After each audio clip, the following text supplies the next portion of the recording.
Redshirt senior running back Roman Hemby. We'll start with Mike and then go to Todd.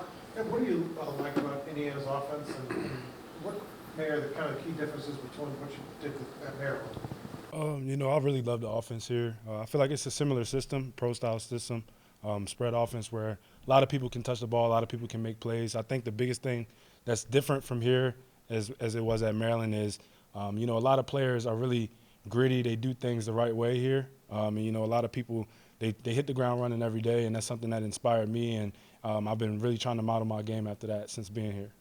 We'll stay on your left with Todd and then go to Seth. Going back to when you were in the portal, when did you identify Indiana as the school you wanted to go to? How far into the portal was that? Kind of describe the process of actually thinking. I was in the portal for maybe a week and a half, 2 weeks. Pretty much had my head down, and I wanted to work and see what came to me. I had a few opportunities, but when I came on my visit here, I really fell in love with the university. So it was nothing really else that needed to be said, nothing else that needed to be done. It was pretty much a done deal. We'll go to Seth and then Matt. You played against Indiana a couple times, obviously. Just what do you remember from those matchups, and when you're kind of looking to pick your new program? I guess does having that memory of playing in the stadium kind of help you, lead you in this direction? Oh yeah, I take everything into consideration, and the times that I've played here, the times that I've played Indiana in general, they've been great games, great atmosphere, and the Big Ten I feel is the best conference. I'm biased, but I feel like it's the best conference, and when you can go out there and show what a running back can do on a stage like this, it helps you a lot. And I knew, getting the opportunity to come here and seeing what happened last year and seeing the success that the whole program had, I knew that if I could somehow submit myself as a player to contribute, I would be doing a good thing, and that's why I made the decision to come here. How tough a matchup was it to prepare for going against the IU defense this past year? It was very tough. I feel like their front was very, very challenging. They had speed and talent on the back end, just a well-rounded defense. And, looking at them as a whole, we knew we were going to have trouble with them, but we knew we were going to be able to compete. I feel like it was a good game. They came out on top, and I'm glad that I was able to see it from that angle, to see what it's like playing against them, and it really helps me being on this side now. We'll go second row left to Matt, and then we'll go to Zach B. Going from those those previous games against Indiana and then this past year, I guess how surprising, how much was it talked about in your guys' locker room, how much different the program was from the previous 3 years you played against whatever to 2024? Oh, it was very different. I would say for my personal self, just approaching the game, I knew that it was going to be tougher. Not saying that it wasn't a tough game in the past, because it's always been a tough game. Any game in the Big Ten is going to be tough. But just seeing the changes that they made and seeing the progression that they had leading up into our game, we knew that it wasn't going to be a cakewalk, and obviously everybody that watched the game knew that it wasn't the case as well. So, really diving into the playbook, diving into the film room, and looking at personnel was like heavy on my mind going into the game, and that's why I was able to have some type of success, but ultimately didn't help my team win the game. So it was a lot of work that needed to be done. We'll go on your right to Zach B. and then Joe. I wanted to ask about the Maryland game too. From an atmosphere perspective, when you walked in, was there anything specific you remember that stood out to you when you walked into Memorial Stadium last year? It was kind of the first game of the stretch of runs of sellouts last year for Indiana. Was there anything specific that stood out to you as far as the atmosphere is concerned? The thing that stood out to me the most, I would say, about the atmosphere as a whole would be the fact that nobody left and it was raining. It was an ugly type of game.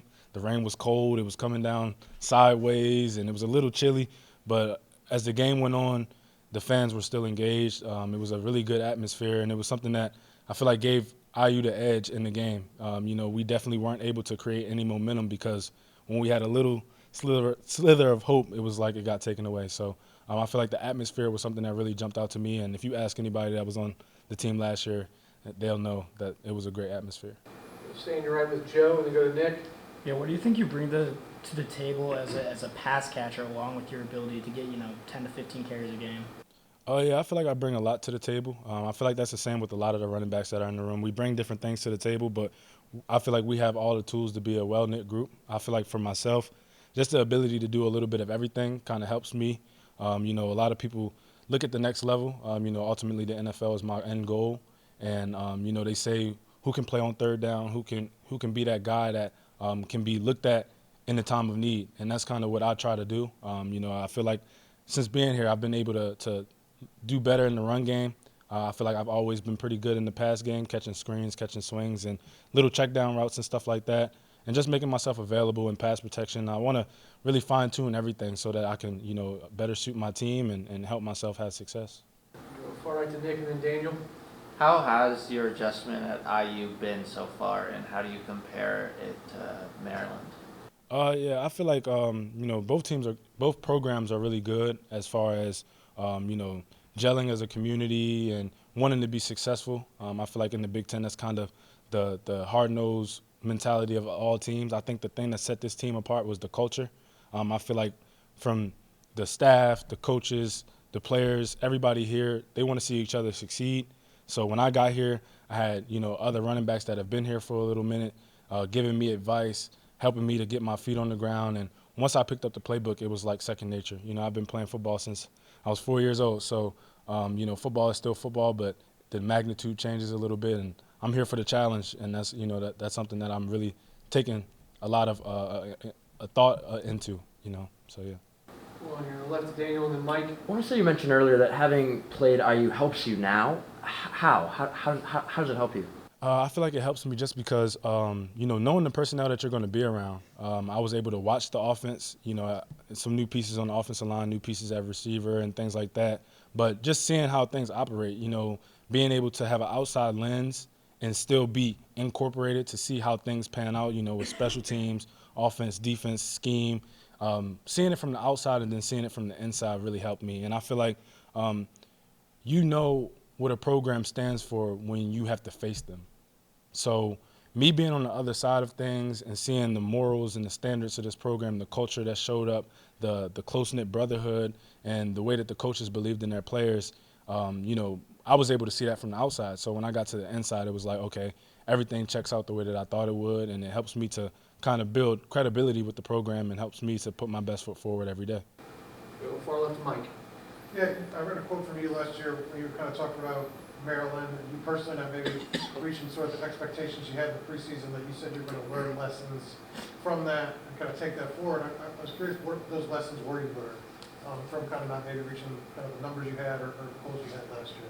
I feel like the biggest thing for me is just trusting. God has the ultimate say with everything. And sometimes I would get a little antsy. I would get a little in my head because I knew what I was capable of and I wasn't putting it on tape. I wasn't showing up that way on Saturdays. And, everybody had blame in it. I couldn't point the finger at anybody because there was a lot that I needed to do. So, when the season ended and I got into the weight room, I got into the film room, I looked at myself first. What can I do better? And it started with just my mentality, how I go about things, being able to read faster, because, at this level, holes open and close really fast. And I was able to see that sometimes I was frustrated at other things that were external. Sometimes it's internal, and I was able to kind of reflect on that, build myself back up as a person, build my relationship with God a little bit stronger. And, he gave me this opportunity, and I'm here to, really flourish as much as I can. Thanks, Roman. Appreciate it, Thank everybody. y'all.